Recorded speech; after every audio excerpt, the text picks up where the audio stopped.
Hello gamers, welcome to the channel. This is Papa Brad. Today we'll be installing the Legends Pinball 4K surround sound feedback kit, the SSF kit inside the Addams family Legends Pinball 4K.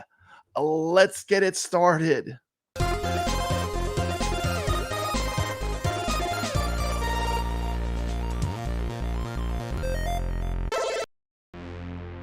Here you have it, the AtGames SSF kit for Legends 4KP pinballs. Let's get this mug installed. Comes packed up nice in this foam. Nothing damaged in shipping. We put in this Addams family right here. First thing you want to do is make sure you have plenty of room around the unit. Make sure you can get all the way around it. Unplug that cable from the wall. And let's get this mug unboxed. Here you have it. Snap my fingers. Boom! You got a subwoofer. So you got a bunch of bags with all the parts in it. You got the exciters. You got a bunch of cables. You got an amplifier board. And you've got a power supply board. You got some shielding. Beautiful hardware. You know, at first it's scary, but believe me, if a regular Joe like Papa Brad can install this thing, so can you. Hey, I'm not going to say it was easy, but I got it done, and I'm kind of proud of it. It was a bit intimidating at first, but thanks to a wonderful video by Wagner's Tech Talk, he kind of held my hand and guided me through it. Thanks to Wagner, I got the SSF kit installed, and I'm rolling. First step is removing the 32-inch main playfield. You're going to take all the screws off around the machine. You're going to take off the lock bar and the side rails. You're also going to remove the 4 screws from the control panel. Once you get that all done, you're going to tilt the control panel and disconnect the cables. Once the cables are disconnected from the control panel, you can take that mug off of the pinball machine. Just like that. We've started the adventure of installing the Legends Pinball 4K surround sound feedback kit. Let's go.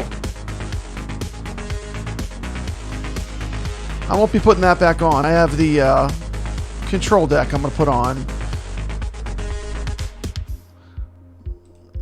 Take the glass off. Be very careful lifting the glass off. You want to pull it to the front. Don't pry it because you could crack your glass. There are 4 screws going around the monitor to detach the monitor. When I lifted the monitor out, I was pleasantly surprised to see it was a BOE monitor. Very sharp, good looking monitor.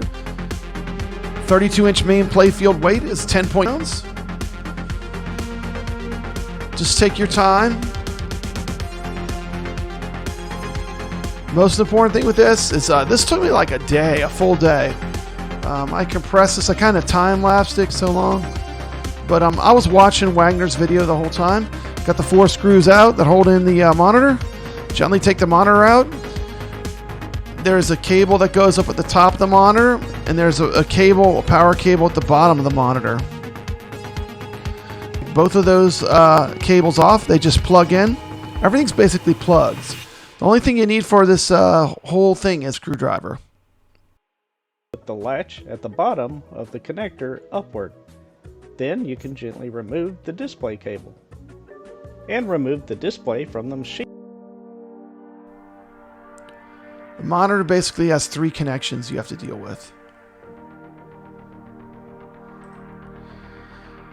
And once you got the cables off, including the video cable,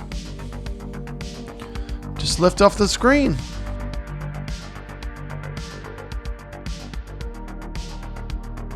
You're going to put standees first, then you're going to assemble the power supply board and the amplifier board. Little stands that hold up the pinball. There's a bunch of little screws that go in.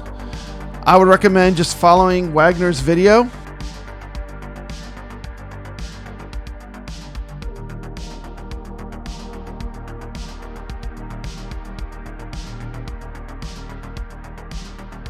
I got almost all the way through, and yes, I dropped one of those tiny screws and it rolled under everything. So that was fun. But I figured it out. I got the screw. After you got the power board, after you've got the power supply and the amplifier board secured, you're gonna start putting exciters on the side. Kudos to AtGames. They actually pre-screwed the holes for the where the exciters go. One thing that I made a mistake on, make sure that the exciters with the long cables are in the back. D and E have much longer cables.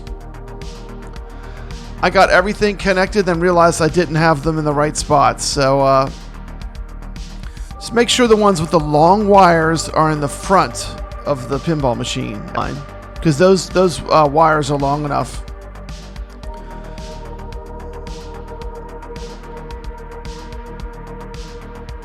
Just take your time. Once all the inciters are installed on the machine, then you're going to put the gigantic subwoofer into it. So you're installing 4 inciters. You're basically installing 2 boards. Now we're putting the subwoofer in. Just clear everything away. Just sits in place. Everything is pre-done for you. Everything, you just have to line everything. You tighten the F3 screws. They go right into the, hold it to the floor of the pinball machine.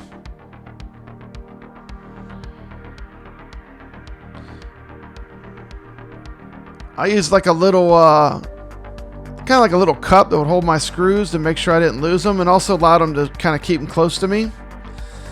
Once everything's installed, follow the directions carefully from Wagner and plug in all of your cords. Everything is labeled. I would recommend looking at the actual board itself. It has the labels on the board to where each lead goes for the exciters. The subwoofer connector is a different connector. It's kind of a bigger connector that goes in the middle of the board. It's pretty hard to mess it up. Just take your time. Make sure that you put them in the right spots. You're going to test it anyway at the end, and if it's wrong, you'll know. Get near the last steps. Take off the back box. You feed a cable through from the front to the back to connect the front speakers from the back box to the surround sound system. And just plug it in. A step I missed is there is a USB wire, labeled L and M. You connect L, the USB data cable, to the motherboard of the ALP pinball, and then you connect the M on the USB of the data cable to the amplifier board. My initial thing after doing all this is I turned it on, I had no sound. All I forgot to do was to connect the USB after doing all that. So make sure you connect that USB cable. It goes from the motherboard to the amplifier board. Letter L to letter M.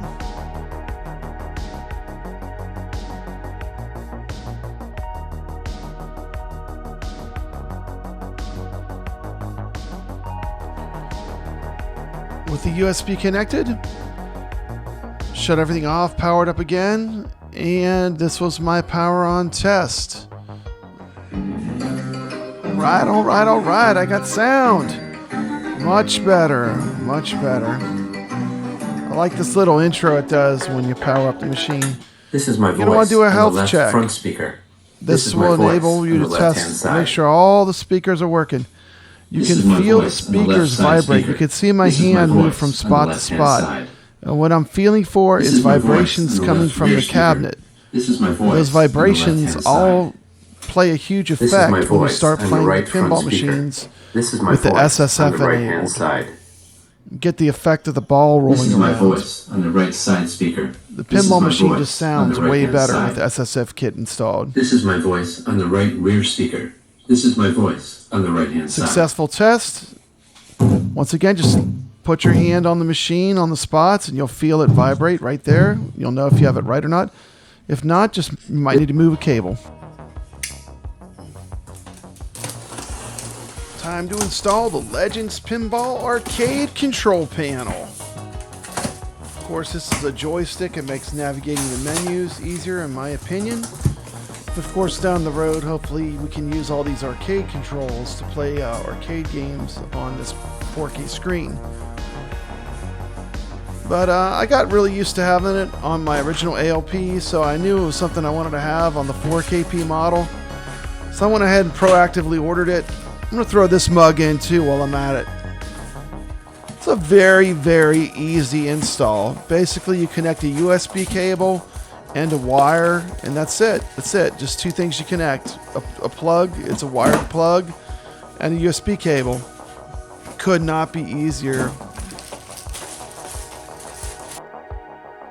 I'll keep the old control panel in that box. Comes wrapped in plastic. There it is. You can see the USB connector and the red and black wire that you're going to plug in. Pretty easy. Just unwrap everything. Take your time. And trace your wires, and it'll drop right in.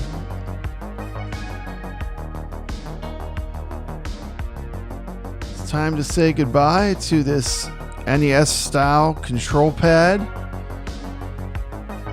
While I do like the look of it, where it makes it look a little bit more like a pinball machine, I do prefer the convenience of having the joystick to go through the menus. I do want to point out the new UI interface makes this original stock setup way easier to use. So shout out to AtGames for making a much better UI, and I think it makes the original control not as bad as it used to be on the original ALP.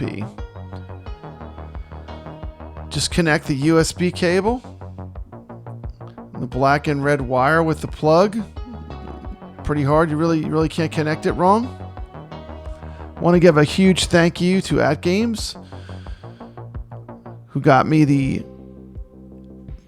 AtGames ALP 4K Addams Family Pinball and the SSF kit out a bit early so I could do some reviews on it.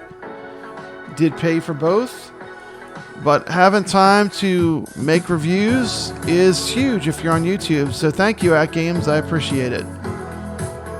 Last test, I'm going to check out the joystick, make sure the joystick and buttons work.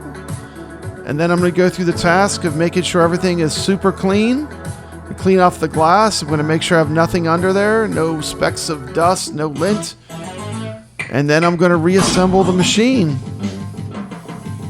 Listen to a little Addams Family while I'm reconnecting the control panel. There's 4 screws that go in to hold it in place.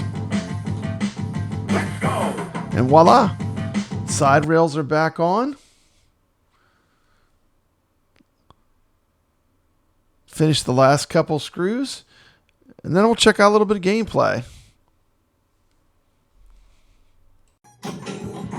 My initial impressions of the SSF kit: it's a massive improvement in sound and feel. Really feels like more like a mechanical pinball with all the vibrations happening all around the table. You kind of hear the ball rolling around.